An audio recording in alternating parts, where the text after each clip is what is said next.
I never planned to work at a funeral home. It started with desperation. Rent was 3 weeks overdue. My last job, warehouse night shift, had folded overnight. No notice, just a padlock on the gate and a mass email saying good luck. I'd already pawned my laptop and was counting quarters for instant noodles when I saw the ad. Night attendant needed quiet hours, good pay, no experience necessary, discretion required. The pay was almost too good. I assumed it was a scam at first, but I called anyway. A woman answered after 2 rings. Her voice was slow, soft, almost like she was trying not to disturb something on the other end of the line. "We've been expecting someone like you," she said. That should have been my first clue. The next day, I took a bus to the outskirts of town. The funeral home sat alone on a patch of dead grass, half swallowed by fog. It looked more like a forgotten Victorian mansion than a working business. The windows were too tall, too narrow, and the air smelled faintly burnt. A man in a black suit opened the front door before I even knocked. His eyes were pale, gray-blue, like dirty glass. "Mr. Graves," he said, shaking my hand. "You'll be reporting to me." Yes, his name was really Mr. Graves. The lobby was clean, but old, too old. The wallpaper peeled in corners. The grandfather clock by the wall had stopped at exactly 3:33. It ticked, but never moved forward. Graves gave me the basics. Night shift ran from 10 p.m. to 6 a.m. I wouldn't have to touch the bodies. My job was mostly monitoring. He didn't elaborate. "There are some rules," he added, almost offhandedly. "You'll be given a printed list. Read them carefully." That was the second clue. The room he showed me was just off the embalming suite. It was dimly lit, with one small desk, a worn leather chair, and a wall of ancient monitors showing grainy security footage of every hallway and chamber. That's where I'd be, every night, watching. The bodies were kept in cold drawers, like morgue freezers lined up in neat rows behind a heavy steel door. Graves showed me how to check the temperature dials, how to log movement reports, though I never understood what movement meant until later, and how to punch out exactly at sunrise. "Do not stay past sunrise," he said, not as a warning, as a fact. Then he handed me the rules. 7 of them, printed on crisp yellow paper. I stuffed them in my jacket pocket, too anxious to read them right away. That night, as Graves left and the funeral home creaked under the weight of silence, I felt uneasy, not scared, just watched. The building groaned like it was exhaling.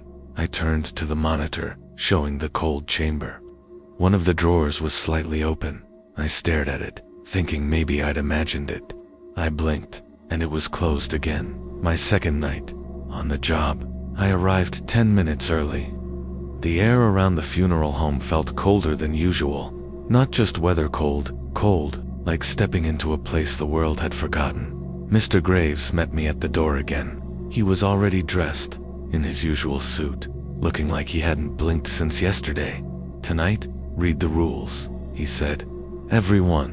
He handed me the same folded yellow paper I had stuffed into my jacket pocket and forgotten. "I already have it," I said, reaching in to show him. He didn't move. "Then read it," he said quietly, again. That should have been my third clue. I sat down at the desk, surrounded by the soft static buzz of the old monitors, and unfolded the paper. The yellow had darkened at the corners, like it had aged years in a day. "Rules for the night attendant: do not deviate. Begin your shift by checking the cold room. Count the drawers. There must always be 12. If there are 13, leave immediately and do not return. Between 11:17 p.m. and 11:34 p.m., the security cameras will go black for 17 seconds. Do not look away from the monitors during this time, no matter what you hear. If a drawer begins to open on its own, log the movement. Do not physically close it. Leave it open until sunrise. At exactly 3:33 a.m., you may hear knocking. Do not answer the front door. We do not accept walk-ins. You may see an extra reflection in the embalming room mirror. If it smiles, leave the room immediately and avoid eye contact for the rest of the shift. If you hear footsteps on the 3rd floor, ignore them. The building has no 3rd floor. Do not fall asleep under any circumstance.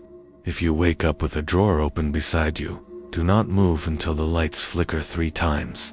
I laughed out loud when I finished reading. I thought it was a joke, some weird hazing thing, or maybe a quirky tradition, like that don't feed the gremlins after midnight type of superstition. The funeral business had to be full of gallows humor, right? Still, I couldn't help the way my palms were sweating. The kind of sweat that wasn't from exertion, but something deeper instinct, maybe. I glanced at the camera feeds. 12 drawers, all closed. Still, I counted them again. Graves didn't say goodbye that night. He just walked out at 9:59 and locked the heavy door behind him. The quiet that followed wasn't normal. It was dense, pressed against my eardrums.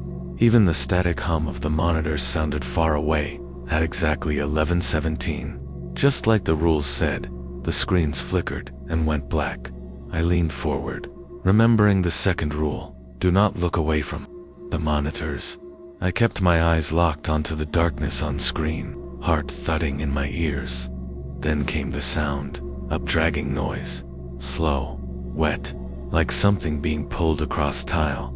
It came from the hallway behind the cold room, then knocking rapid, low, then scraping.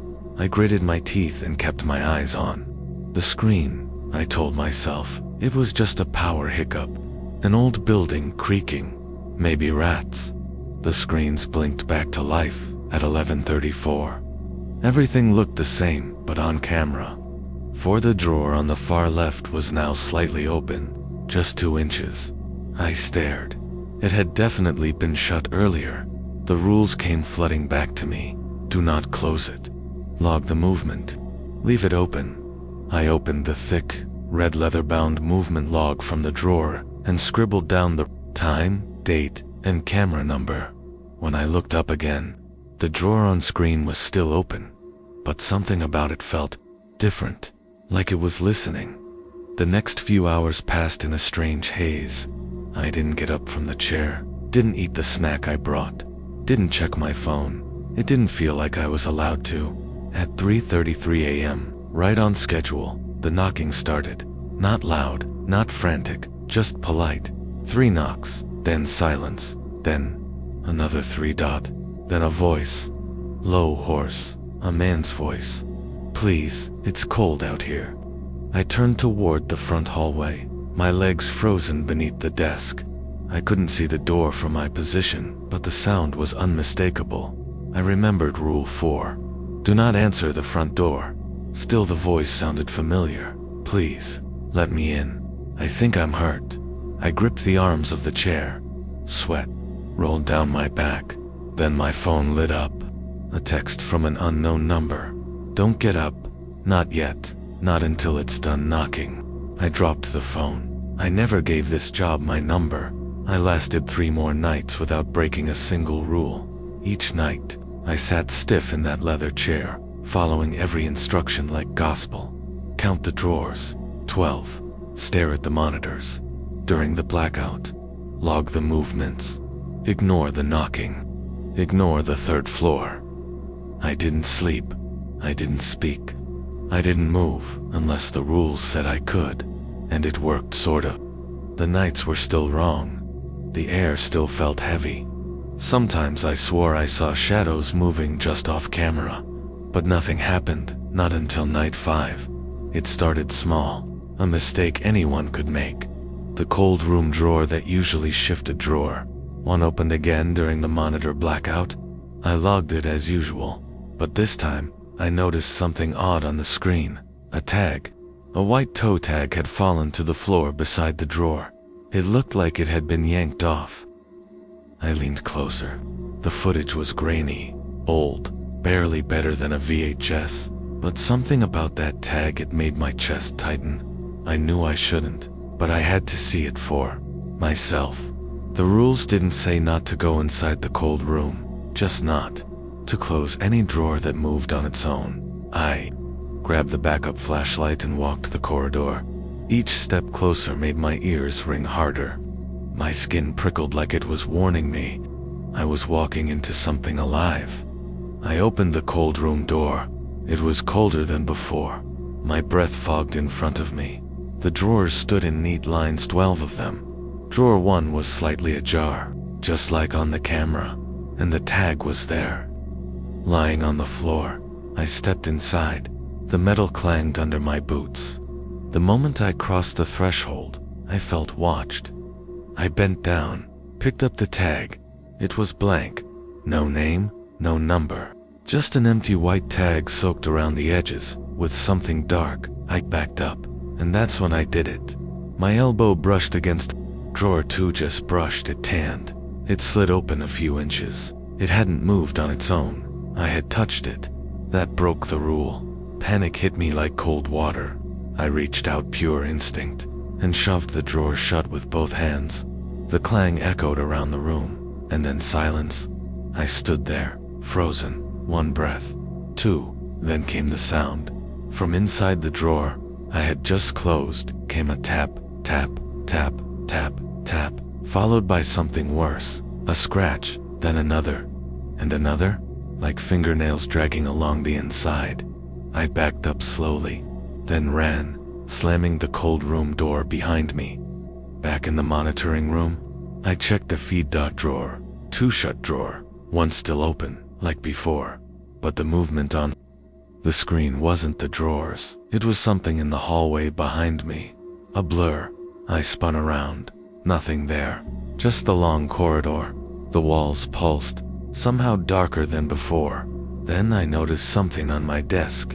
A second copy of the rules, but the list was different now. Rule 3 had changed. Before, it read, if a drawer begins to open on its own, log the movement. Do not physically close it. Leave it open until sunrise. Now it said, do not touch the drawers. Do not wake them. The word wake was underlined in red. That's when I heard it again. Tap, tap, scratch. But this time, it wasn't from the cold room. It was coming from the wall, directly behind me. The next morning, I told myself I was done. I would call Mr. Graves, return the keys, and forget this place ever existed. But I didn't.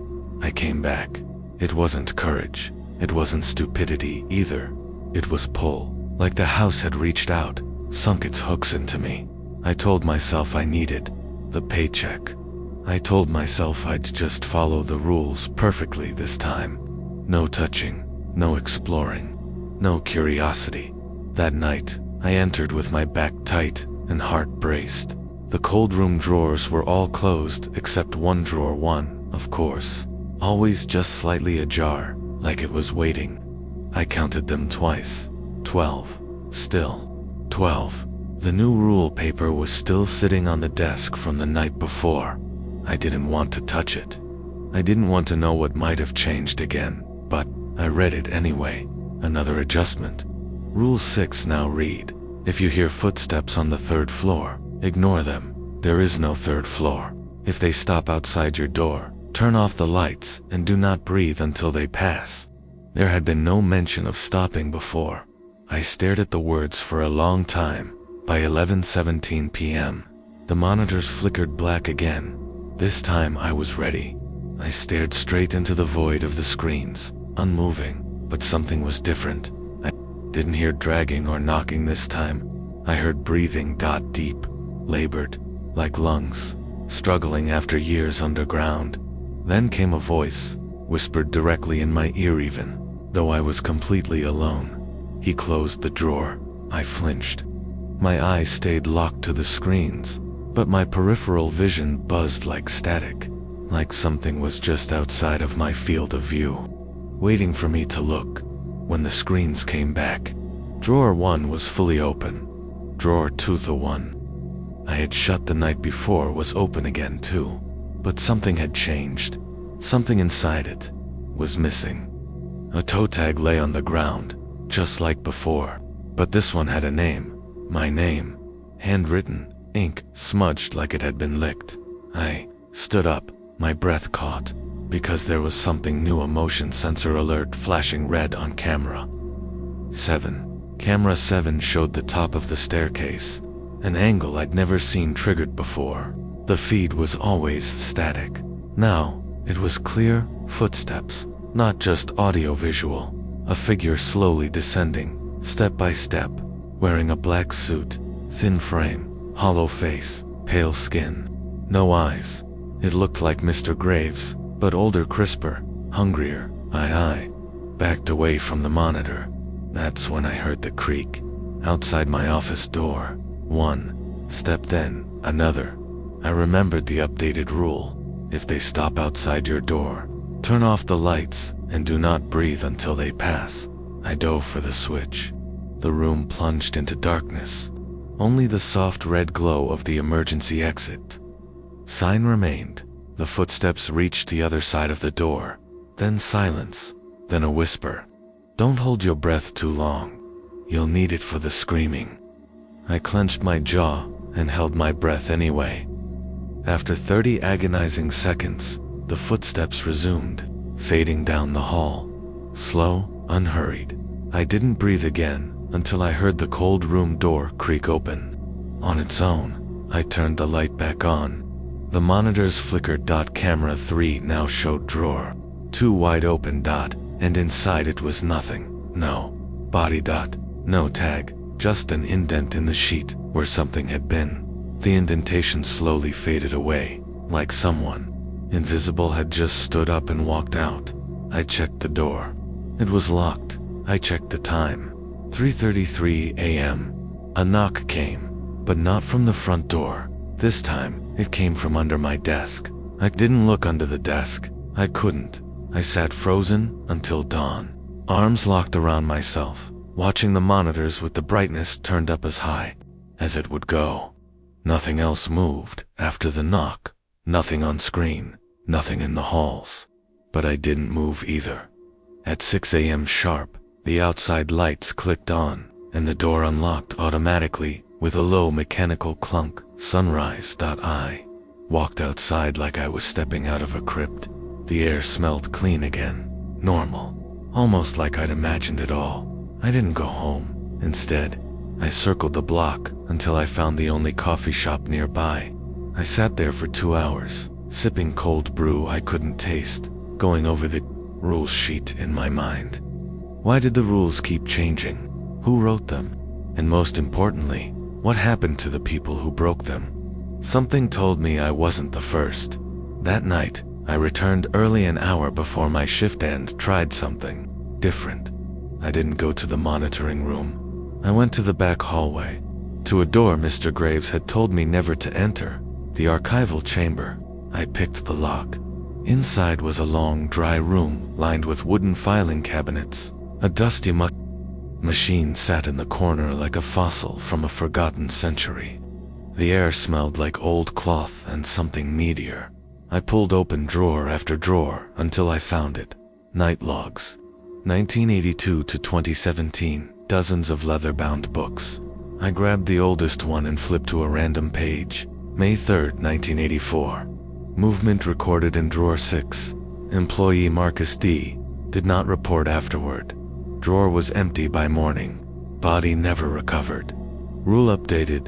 Do not engage with drawer 6. October 12, 1991. Employee Lena J. fell asleep. Woke to knocking from inside her stomach. Claimed to feel something shifting. She quit immediately. June 9, 1999. Employee broke Rule 4 and opened the front door at 3:33 a.m. No sign of forced entry. Camera feed lost for 6 hours. New employee hired the next day. August 4, 2007. Drawer count 13. Employee failed to leave. No further logs from this date. All subsequent logs resume normal count. My blood ran cold. Each entry was handwritten. Some barely legible, as if the person writing had been shaking or injured. Some had red stamps next to them. Most said rule adjusted. One just said, voided. It was clear now, the rules weren't ancient. They were evolving, reactive. The house learned, and the rules were trying to keep something contained, or at least predictable.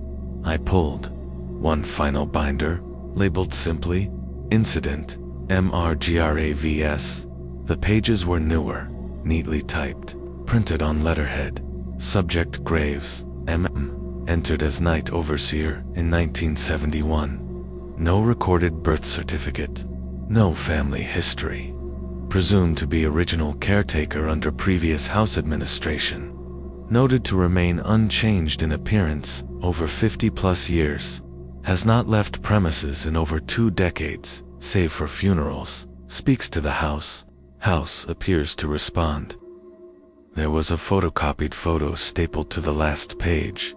It was of Mr. Graves, standing by an open casket in 1981. His hair and suit looked exactly the same as now. Same hollow eyes, same distant stare, but behind him blurred, almost hidden in shadow was another version of him. Same suit, same expression, different posture, almost like a mirror image that had stepped out of place. I took the binder.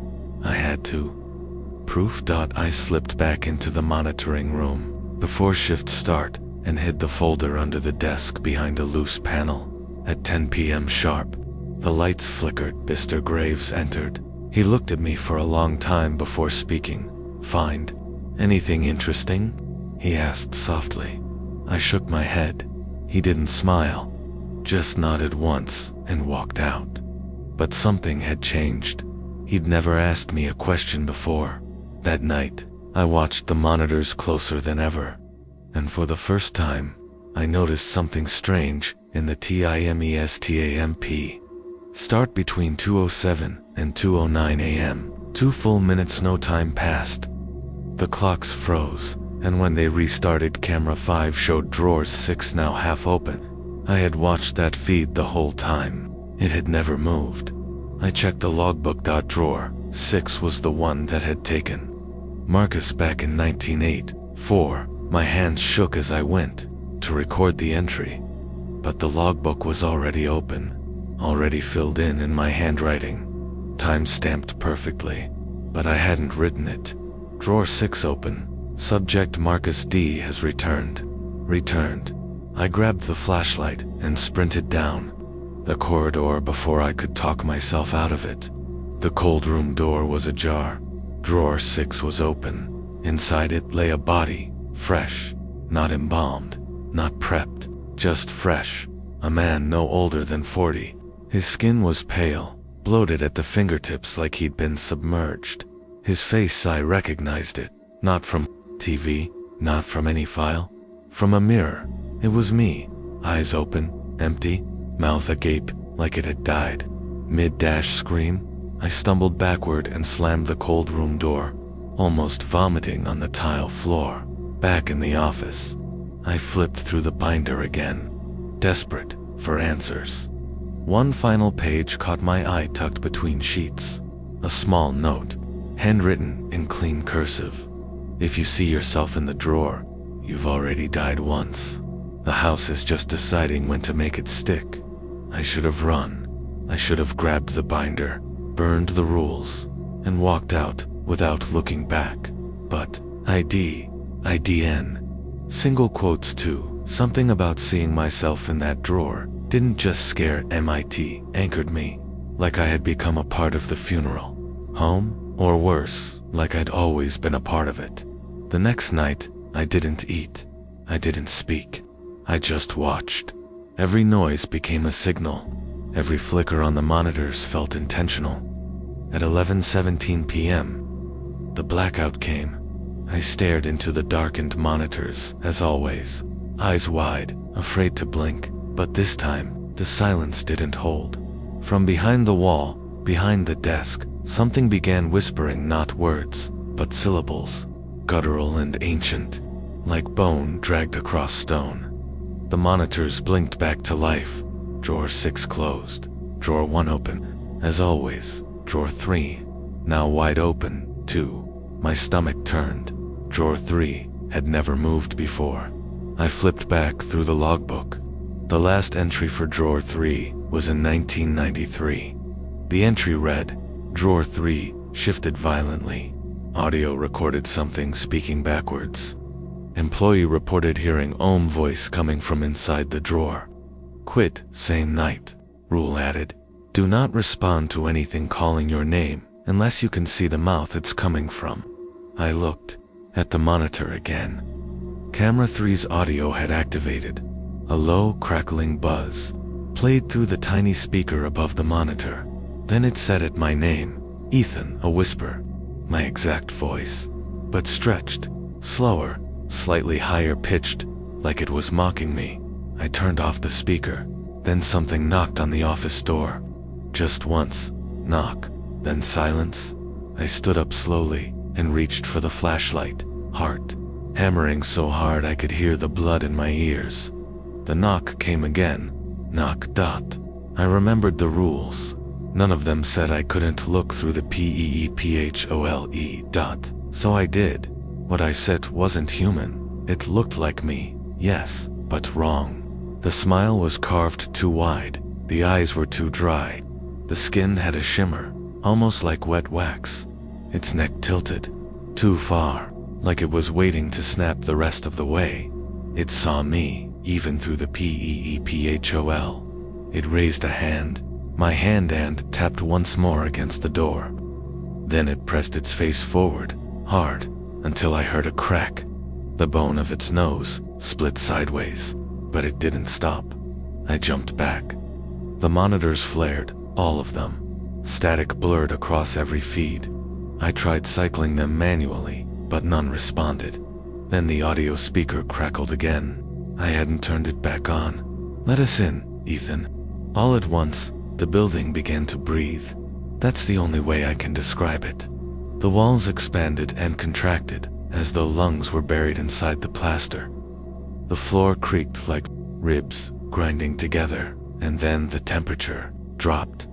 Not a degree or two, instant deep cold. Frost formed on the edges of the monitor screens. My breath fogged instantly. The flashlight flickered and died. Then every door unlocked. I heard them click, one by one. From the hallway all the way to the cold room, a slow metal chorus. Something had opened them all. I backed against the wall. The only working light now was the emergency exit sign, glowing faint red in the corner. The rules flashed through my head, no line about what to do when everything goes wrong. Then, from the hallway, came the dragging heavy, limp, wet footsteps, scraping, breathing, not one set, multiple, coming from every direction. Some staggered, some steady, but all coming closer. Then something spoke again, this time from the ceiling vent, directly above me. The drawers are empty now. They're coming to fill you back in. The vent cover rattled. I ran down the hallway, past the cold room, its door wide open. No drawers visible, just blackness. I ran for the embalming room, and that's when I saw it. Not a drawer, not a reflection, but me, lying on the table, dead mouth open, a Y incision stitched across my chest, my own toe tag attached to my foot, and hovering above me, no tools. No staff was Mr. Graves, but he wasn't touching anything. He was just standing there motionless. His hands were inside my chest, but not like a surgeon. Like roots. They didn't move, but I could hear the wet stretching of sinew. I could feel it inside my chest. Then he looked at me, not surprised, not alarmed, just disappointed. You weren't supposed to see this yet, he said, voice like a distant bell underwater. I turned and ran back down the hall, the air bending, the building groaning, the red glow dimming as I reached the monitoring room. The lights came back on, normal, just normal. Every camera feed was clear again. Drawer 3 was closed. Drawer 6 was closed. The hallway empty. Even the logbook was shut. I sat back at the desk, breathing hard, soaked in sweat and frost, and the rule sheet was there again, folded fresh, but this time only one rule. Stop trying to remember who you were before the drawers opened. I didn't sleep that morning. I just sat on my couch, watching the sun crawl across the carpet. trying to piece together what I'd seen. Mr. Graves, with his arms inside my body, my own corpse laid out on the table, and the voice whispering from the ceiling vent, "They're coming to fill you back in." I called the number Graves had given me on my first day just to test, just to hear something human no one picked up. Not a voicemail, not a tone, nothing. Dead air. When I showed up that night, the building was already unlocked. That had never happened before. Inside, the lights were off, but every monitor in the surveillance room was glowing.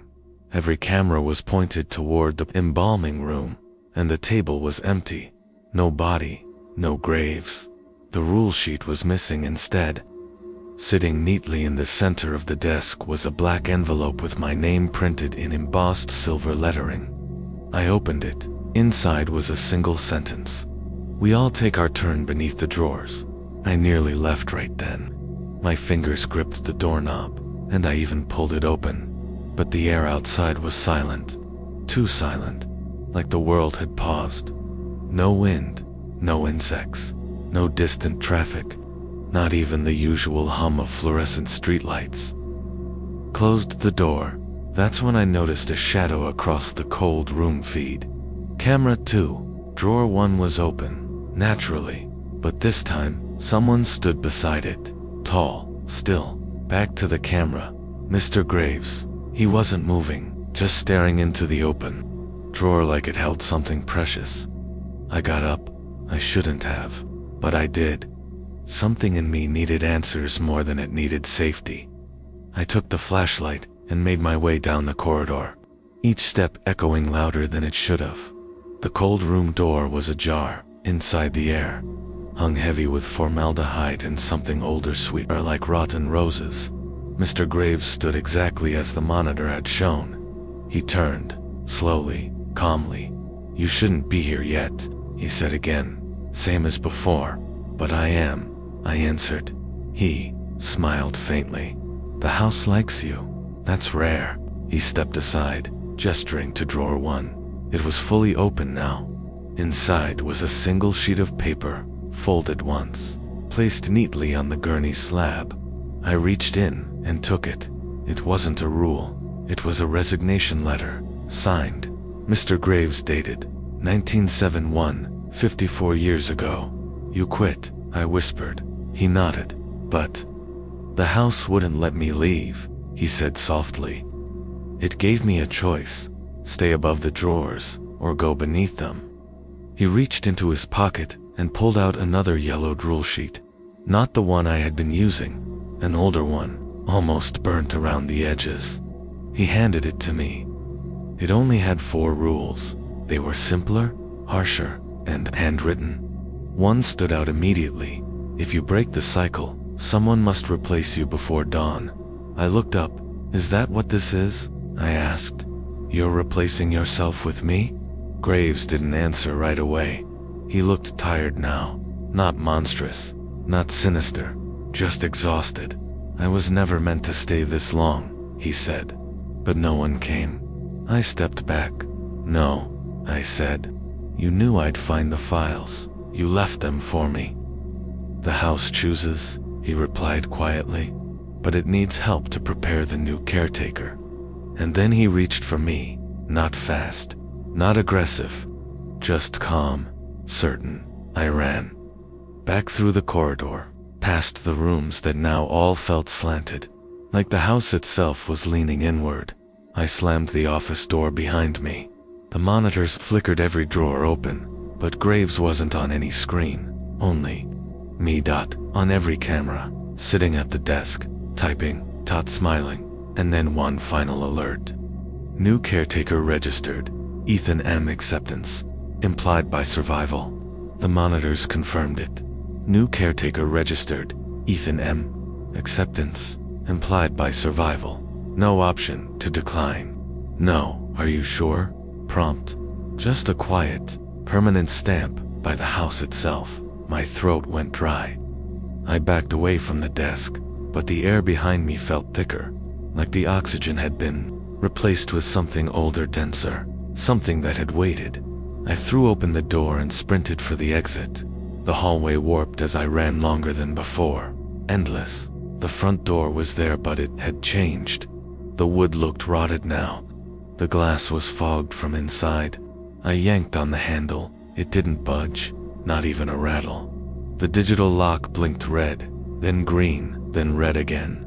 Then, to my horror, it displayed a message I'd never seen before. Lockdown initiated. Candidate must choose. I turned back toward the main hall, and that's when I heard the drawers open again. One by one, like a heartbeat clang, clang, clang, and then laughter. Not a lot, just one voice, low, familiar. It was mine. I staggered back to the monitoring room and slammed the door. The screens lit up instantly.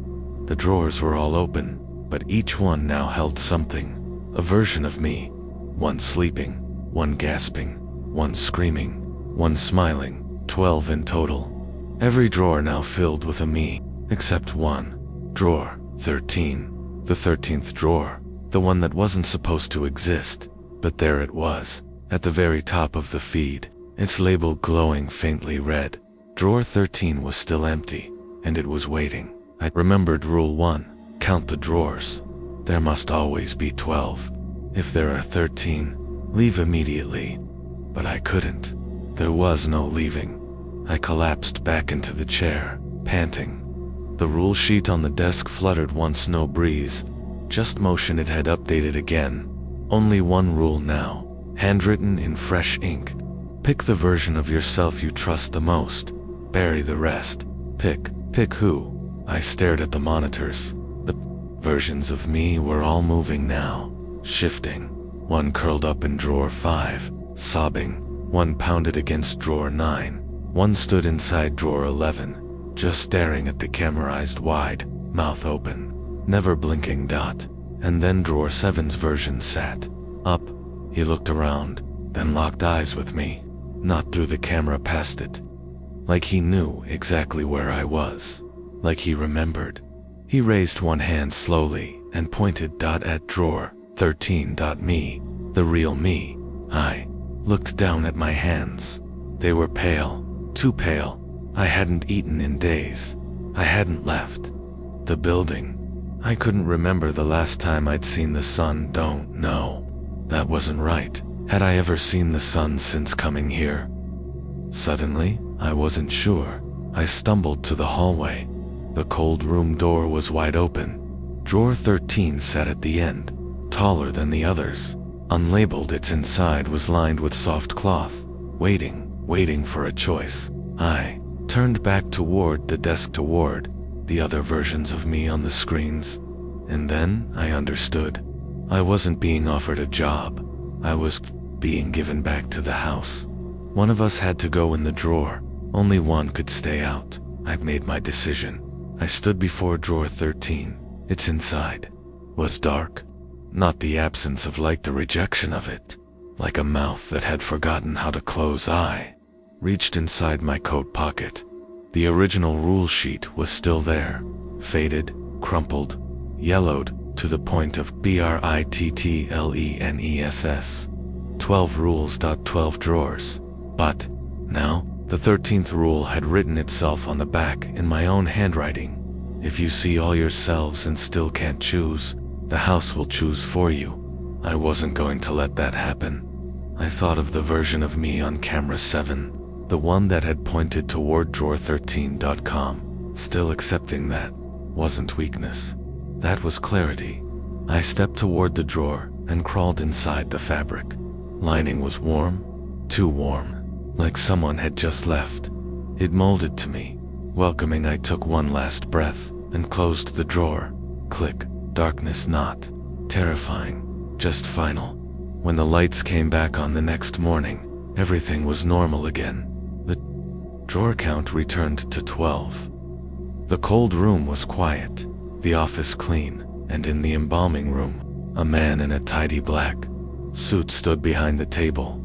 He checked the logbook, straightened his tie, sat behind the desk. Camera feeds flickered, new rule sheet printed. He unfolded it carefully, running his hand down the page like he already knew every word by heart. His name tag, ETHAN, but the eyes weren't mine. Not anymore. A knock came at the front door. He didn't answer, just smiled, waited, watched the drawers, and behind drawer 13 unseen, sealed, forgotten something else, smiled back.